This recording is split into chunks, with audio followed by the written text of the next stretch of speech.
So now we are looking at the last few shlokas of this chapter. Basically, here now he is mentioning about how even though a person who is in the path of jnana, getting that being free, trying to find that realization through which one can be free of all sense of doership. But such a person who is Buddha, meaning who is an intelligent person, unlike unlike instinct-based animals, people, and all that, they will not. They will have to exercise that restraint. And how does that happen? So in the we looked at the until shloka number 22. Where it was mentioned that yam hi ye hi samsparshaja bhoga dukkha yonaya dukkha yonaya evate adyantavanta kaunteya na teshu ramate budeya. So the contact of the senses with the sense objects, the sense organs with the sense objects. What do they lead to? They lead to some experience, happy or sad experiences. But whatever is the nature of experiences, they are the source and origin of them is based on suffering. So this is a understanding, which helps us to look at life and not chase after things. Because as we discussed last time, where is happiness? Happiness is within only, right? But even when we say within, sometimes the tendency is to think that, okay, I have to look somewhere deep within. When all worldly experiences come to an end, then I can experience this. In one way, yes, yeah, that is true. There is an experience of that. But that understanding and the realization of that, that itself will lead to that deep state of abiding in that. So, worldly experiences are not like that. They have a beginning and an end. Adyantavanta. There's a beginning. And the joy we experience is in that 1 minute only, meaning that 1 second. That is where we are experiencing that. So, so these people who are wise, they will not focus on that 1 second of joy. They have the bigger vision of life. And so now it is mentioned. So then there is a doubt. If that is so, that they are not seeking joy in the world, and they are you know they are not like enjoying worldly kind of things, because their mind is focused on the self, right? So what happens? So there the Bhashya says, "Ayam cha shreyo marga pratipakshi kashtatamo dosha sarvanartha prapti hetuhu durnirvarascha iti tat parihara yatnadikyam kartavyam ityaha Bhagavan." So the path which is opposed to that worldly joys. Huh? Um, I mean the one in which you're seeking the worldly pleasures. When you stop seeking that, because you understand, you realize that it is sarvanartha prapti. It is a means to all sorrow, the samsara. Like as we discussed, there are certain things when we indulge in objects of the world. One is it leaves, say, impression, and that impression will want us to seek that happiness again. So the first thing is there is a sense of experience of happiness when we have some sweet or something we like watching and we enjoy that. Then it leaves an impression. So the next time the mind triggers that thought and tells us there is a happiness in that again. So there is a perceived happiness experienced in the mind, which makes us look for that physical happiness of that objects. So this is what the samskara does. But yet what happens is when we go out and second time seek that happiness, it doesn't give that same quality of happiness we got in the first place. So then we're looking for a greater quantity, meaning a greater indulgence in that. And then it starts diminishing, diminishing, and that's how we get addicted to that objects. And so much so that even though we are not enjoying anymore, we can't let go of that. So that is not just for people who are addicted, it is the nature of everything in the world.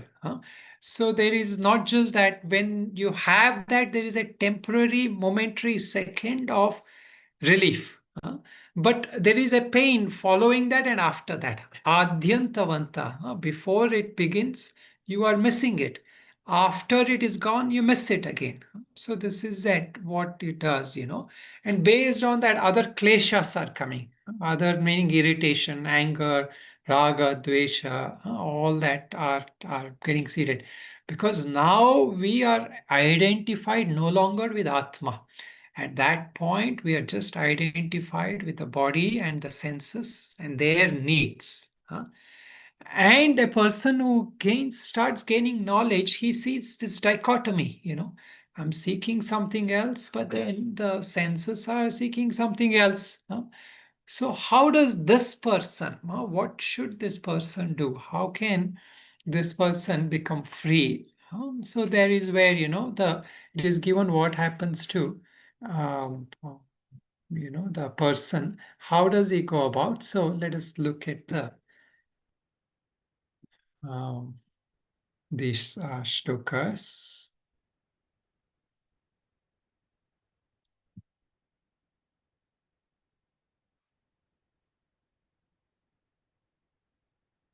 So actually we didn't look at 23 also fully. Okay, let us look from here only. So please repeat after me. 23. Shaknoti haiva yasodhum शक्नोति शक्नोति हयवयोः सोढुम् प्राक्शरीर विमोक्षणात् प्राक्शरीरविमोक्षणात् कामक्रोधोद्भवं वेगम् कामक्रोधोद्भवं वेगम् सयुक्तः स सुखी नरः संयुक्तः सुखी नरः योऽन्तः सुखोऽन्तरारामस् योऽन्तः योऽन्तः सुखोऽन्तरारामस् तथान्तर्ज्योतिरेव यः तथान्तर्ज्योतिरेव यः तथान्तर्ज्योतिरेव स योगी ब्रह्मनिर्वाणम् स योगी योगी ब्रह्मनिर्वाणम् ब्रह्मनिर्वाणम् ब्रह्मभूतोऽधिगच्छति ब्रह्मभूतोऽधिगच्छति लभन्ते ब्रह्मनिर्वाणम् लभन्ते लभन्ते ब्रह्मनिर्वाणम् ब्रह्मनिर्वाणम् ऋषयः क्षीणकल्मषाः क्षीणकल्मषाः छिन्नद्वैधायतात्मानस् छिन्नद्वैधायतात्मानः छिन्नद्वैधायतात्मानः सर्वभूतहिते रताः सर्वभूतहिते सर्वभूतहिते रताः रताः Okay. So now let us look at this. He says, Shaknoti haiva yasodum prak sharira vimokshanat. So the one who is able here in this world, before giving up the body, to remain resilient against the impulses of what? Kamat krodhat bhavam vegam, the impulse of desire and anger. Sayukta sasukhi naraha.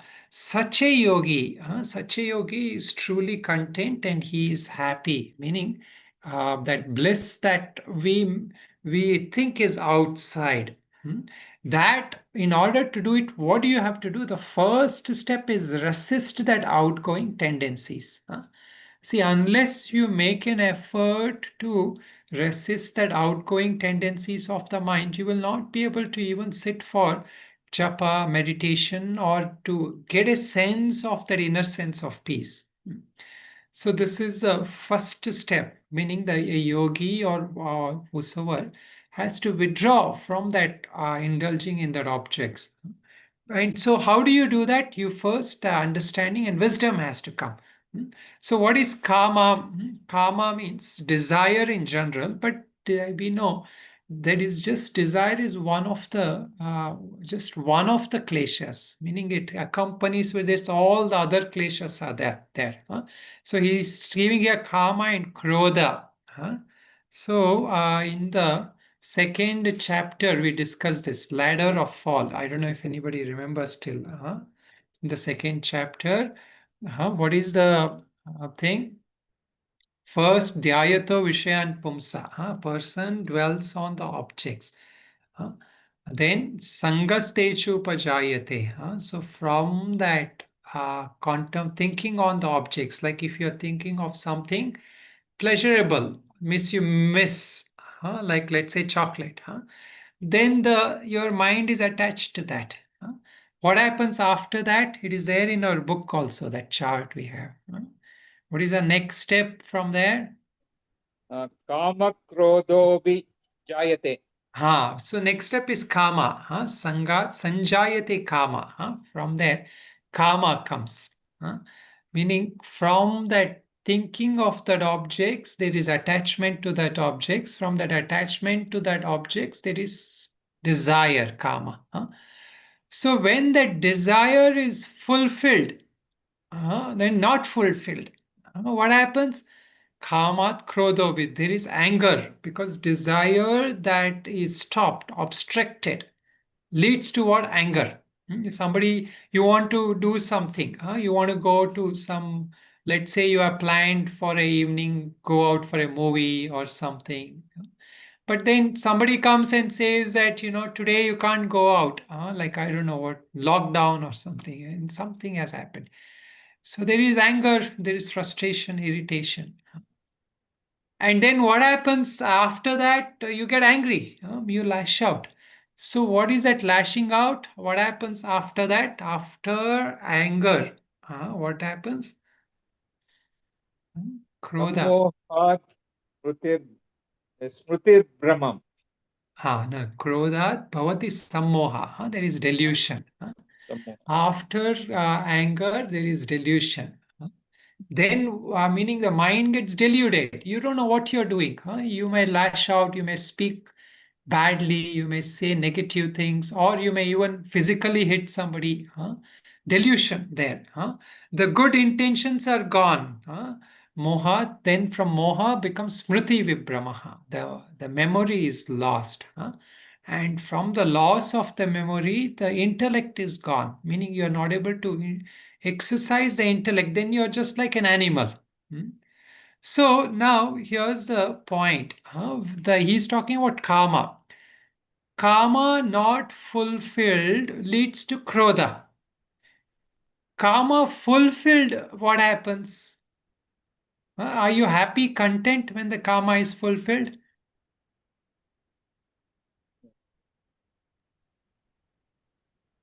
It will increase. Yes, temporarily. It increases. So what is the word we can use for that? Moha.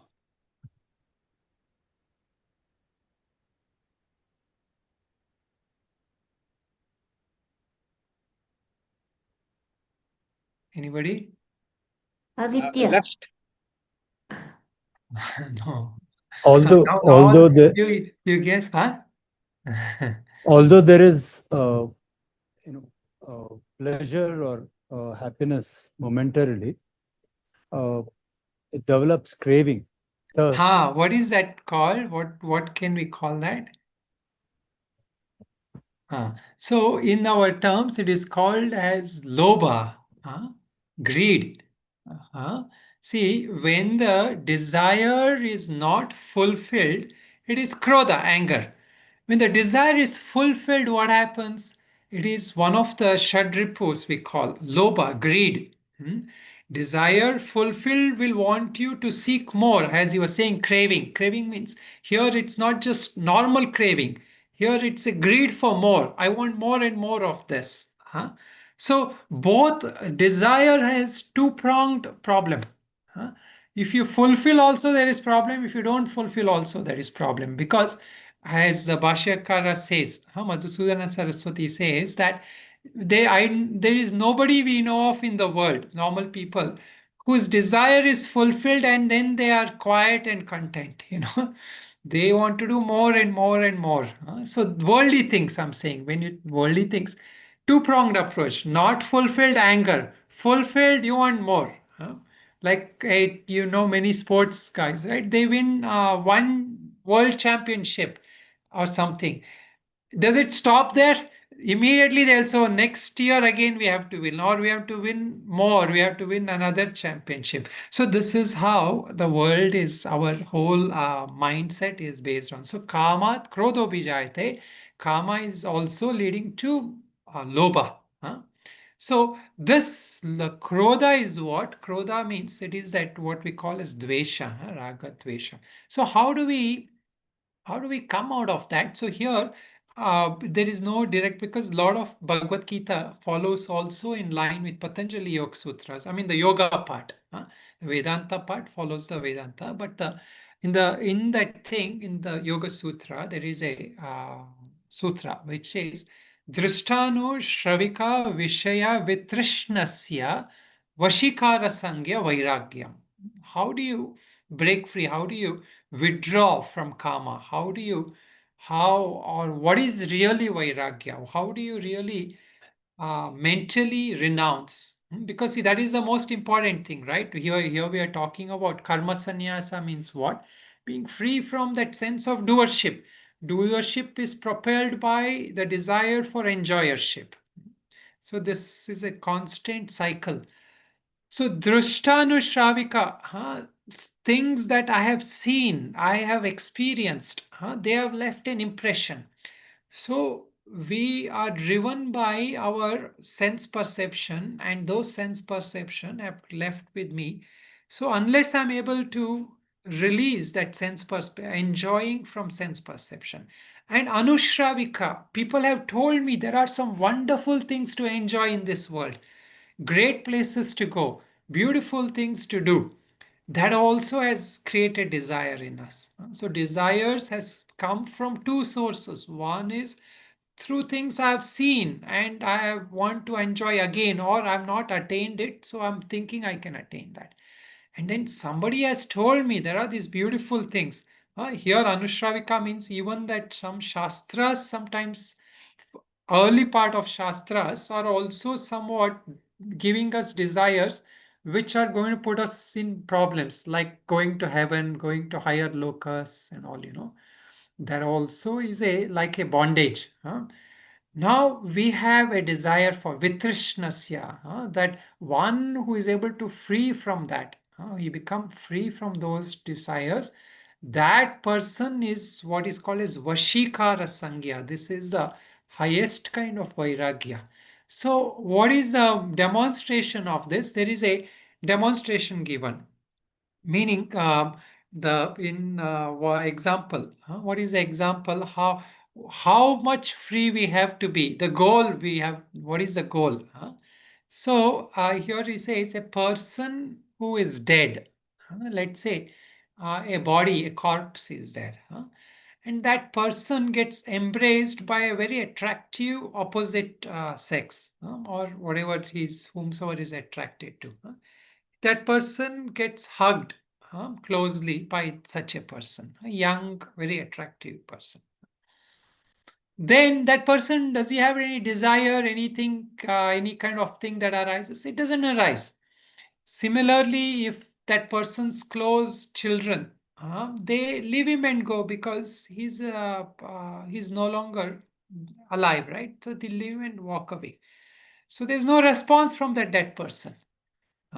Now that what he's saying is a yogi mentally is dead like that to the worldly objects, meaning that worldly objects do not cause that ragadvesha in that person. So does it mean that he doesn't have any response at all?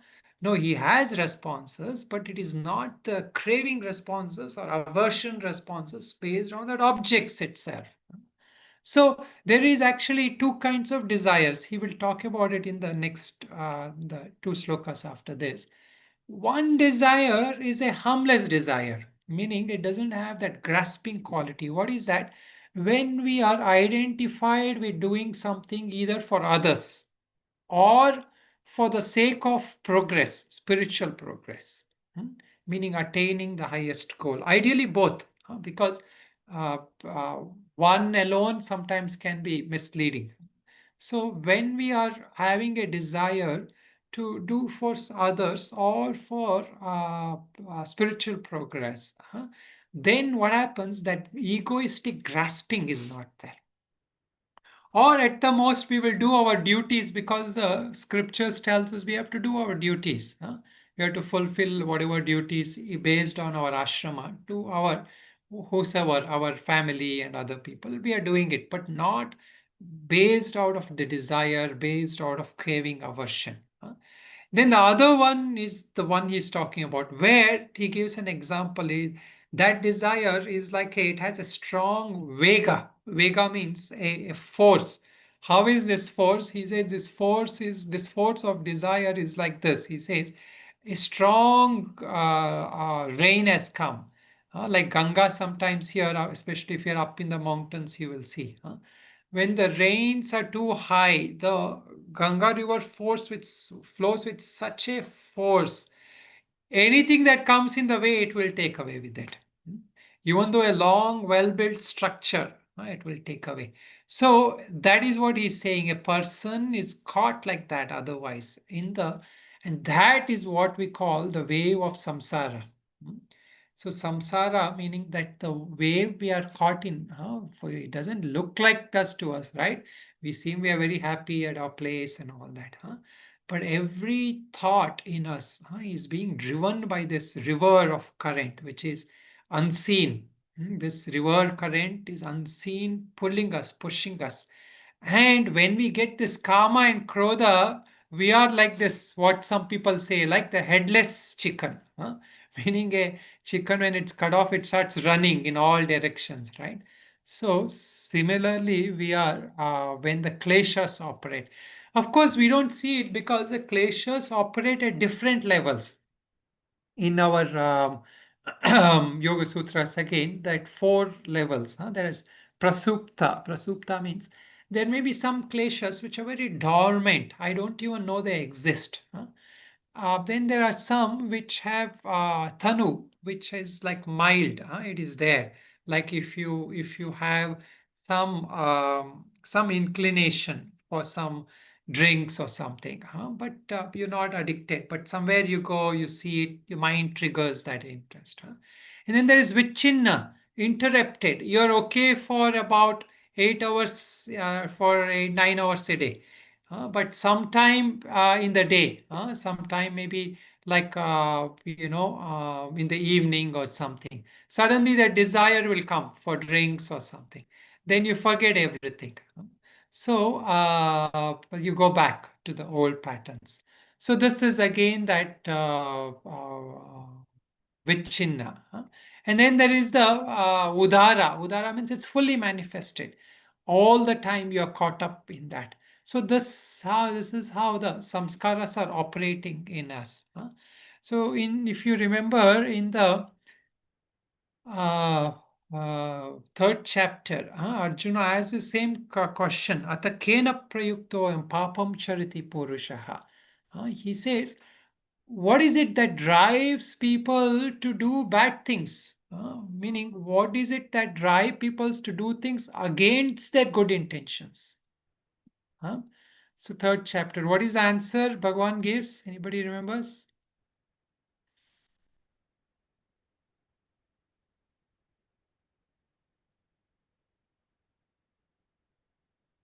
So there Bhagavan says that kama esha, krodha esha, rajo guna samudbhavaha.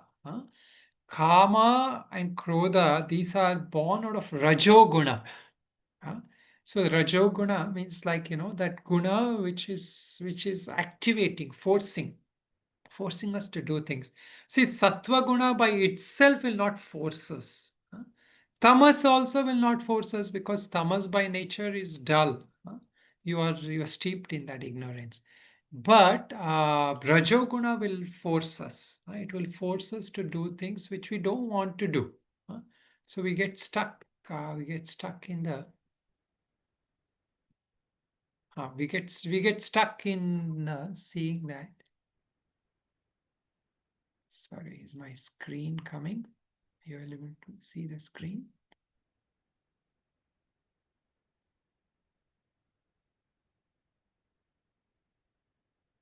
Is the screen visible? Yes, Swamiji. I can see you, hear you clearly. Okay. So here you see. So here's what he's saying. So now this next shloka we will look at Yonta Sukhontararatma. So Antaratma. Antara Rama, the one who is delighting within.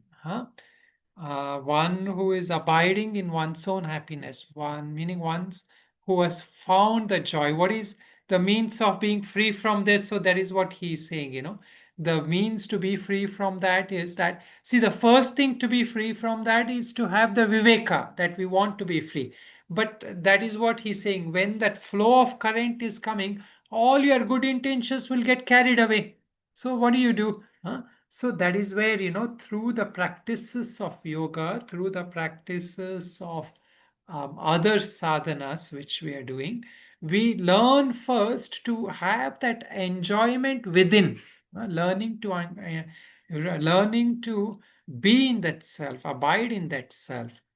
So that antasukha, antara ramaha, and he gives three words here: antasukha, antara ramaha, antarjyotireva. Antasukha means the inner happiness, and antarama means being able to dwell in that, being able to find one's own delight in that. And what is this antarjyoti, the light within? So finding that happiness within, finding that light within, and finding that joy within. So this is the real only way to be free. Such a yogi, sayogi, Brahma Nirvana. Brahma Nirvana is something he had mentioned in the end of second chapter. So Brahma Nirvana. Nirvana means complete cessation. But cessation meaning what? Is that nothingness? No, it is not that kind of cessation. It is abiding in Brahman. That what we call Brahma Satya Jagat Mithya, right? So the world as such you are no longer dwelling in, but you are dwelling in that Brahman, that Paramatma, that Lord. So Sayogi Brahma Nirvana, Brahma Bhuto Dhigachati, and attains that liberation in Brahman. So here now this person who is a person who has withdrawn from sense objects, but he's able to enjoy. See, just withdrawing from sense objects, for many people it seems like a very dry thing. There's so many nice things in the world, we are made to enjoy these things. So many people have this kind of a discussion, right? So the life, why should we change anything that God has designed? God has designed us to go out and enjoy the world. That is why he made the senses outward looking. So why should I even try to look within? Why should I even stop doing that? So this is where he's saying, there is a great unending and everlasting abiding joy within. And once you learn to identify that, revel in that, and delight in that, then what happens? You are free from that continuous need to enjoy outward objects, which will always be incomplete, impure, and leaves you wanting more and more. It will never give you this purnatva, that completeness. So this person who has shifted that attention from outward seeking to abiding in that self, it is not just a dry thing. He finds that joy also within. So there is that beautiful stories, like what happens actually. It doesn't mean that we are not able to see outward objects, right? Even though there is we have we have turned that attention within, it doesn't mean that we are not seeing outward objects. We still continue to see outward objects. However, what happens is in everything we see, that as we discussed last class, when you see outward objects, that joy you experience outwardly, you are reminded of that inner self. And you will not seek outward self because you understand that outward self is not where the joy is. Huh? So even you see an outward beautiful thing. So like, they ask this question. When you see a beautiful peacock dance or a beautiful sunset or natural nice sounds of nature, these are all sattvic kind of things. What is there, what is wrong in not enjoying that? So yeah, true. So when you are able to enjoy good things in life, there is not nothing wrong. But we still have to remember, even in enjoying those good things, we are enjoying that self. We are enjoying the joy of the self, the joy of that Atman. So this is the fundamental difference. One who understands this, that person goes into a state of samadhi even when he sees outward objects. There is a story of Swami Ramakrishna, Ramakrishna Paramahamsa. When he was very young, one of the first samadhi he has is he's walking by in a village, and there he sees, say, a lot of these birds together, white herons. They are going in a kind of a certain, like sometimes you will see, they will make a certain nice arc kind of thing, and they'll all be going together. And he saw such a beautiful thing. The once he, and then it reminded him of that, how beautiful is that divine mother, or how beautiful is that Brahman, Paramatman. So he didn't just keep watching that and enjoying that. Of course, he enjoyed that, but that seeing of that led him to a samadhi. He went into a deep state of ecstasy just seeing that. So that is the purport here. Even when we see outward objects, our focus and our pursuit is not in seeking outwardly. We are seeking that inward joy only. So this shift, in being able to seek this inward joy, or being reminded again and again of this inward joy, that is what this sloka is saying. Now, this Brahma Nirvanam, when we talk about Brahma Nirvanam, he maintains, and he brings another sloka. Labante Brahma Nirvanam Rishayo Kshina Kalmashaha. How do you really attain that? How do you get to being in this? So the rishis who are abiding in this Brahma Nirvanam, they are free from the stains of worldly samskaras. So our goal or the path for us is this. We have to purify our antakarana, or our Chitta Shuddhi, from clinging, grasping, aversion, and other things. When we are able to do that, then what happens? Then for such people, the pairs of opposite are gone. Chinna Dvaida, the opposites. What are these opposites? Ragadvesha. These ragadveshas are no more for such a person. So when that happens, when that ragadveshas dissolve for such a person, yathatmanaha sarvabhuta hite rataha. What does he do? He becomes devoted to the welfare of all beings. So this is what we are saying. The desire of that person is no longer for him because he's identified with everybody. And so whatever he does for the sake of everybody, because for him there is no others as such. That everyone is just a representation of himself only. So that is where he says the shloka Brahma Nirvanam is being brought out, and basically, as we have discussed this before in the other class, that Brahma Nirvanam is that understanding that that cessation of all worldly seeking, all the raga dvesha, the kleshas, everything ends. Where does it end? When does it end? When we abide in that Brahman, when we abide in that self. Okay, so here there is a couple of points in the Bhashya where he says, the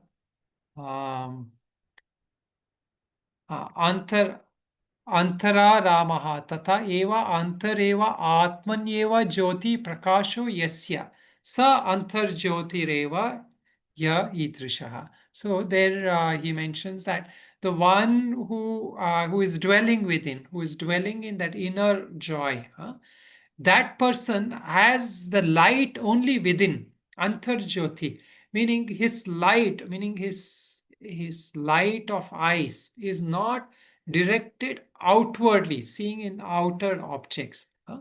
And he's in that indwelling Atma alone, he sees that light because he realizes every light is from this light only. It will come in the later shlokas also. That the light of the sun, the light of the stars, everything is the light of that self, light of that Paramatma. So when that person's light is within, meaning that he's awakened to that inner light of Atman, that real nature of that self, from where he is able to experience that fullness and completeness.